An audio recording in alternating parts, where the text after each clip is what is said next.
As the Senate continues debating President Obama's deal with Iran today, I think it's appropriate to consider a quote from the president himself. Here's what he said. He said, "I believe Congress owes the American people a final up or down vote. We need courage. You know, in the end, this debate is about far more than politics." So when it comes to the Iran deal, you'd have to say the president's right, after all.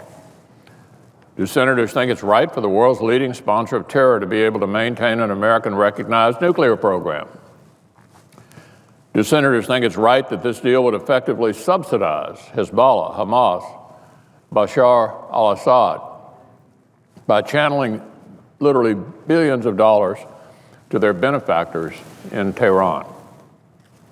Do senators approve of a deal that would leave Iran with an enrichment capability, just as the Iranian leadership is again calling for Israel's destruction and praying for ours as well?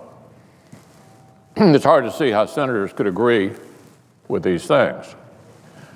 Many Democratic colleagues, including the top Democrats on the Foreign Affairs Committee in both houses of Congress, among the most familiar with the president's deal with Iran, have already come out in opposition.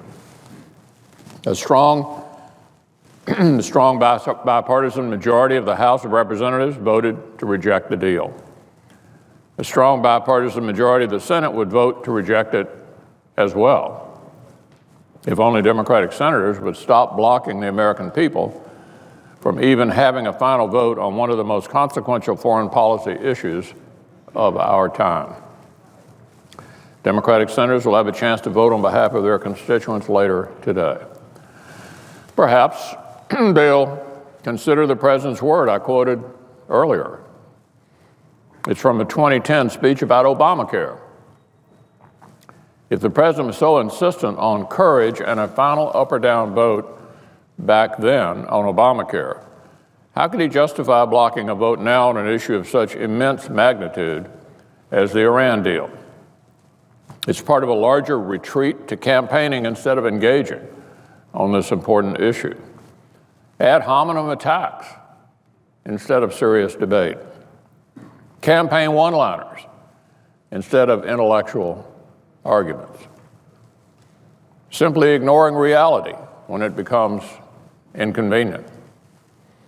That's why you see the president claiming strong support of lawmakers and citizens for his Iran deal. Well, here's what the Washington Post fact-checker had to say about that.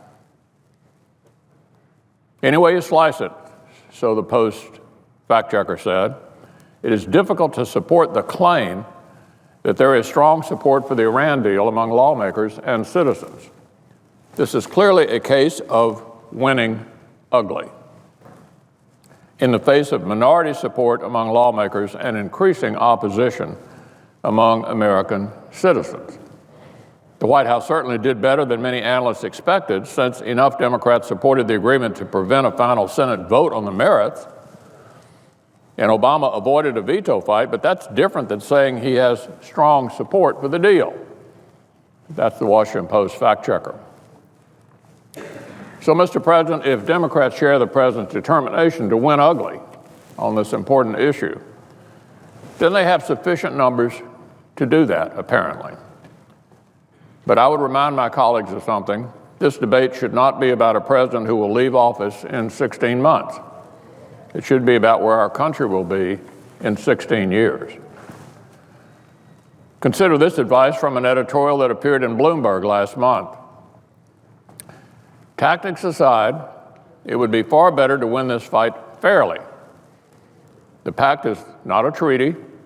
A future president and Congress might overturn it, arguing that it was sealed without proper consideration.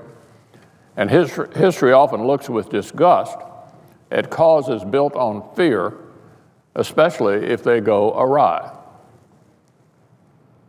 This is an important moment for the Democratic Party. But more importantly, it's an important moment for our country. Let's stand up for the people we represent. Let's allow them a vote on one of the most consequential foreign policy issues of our age.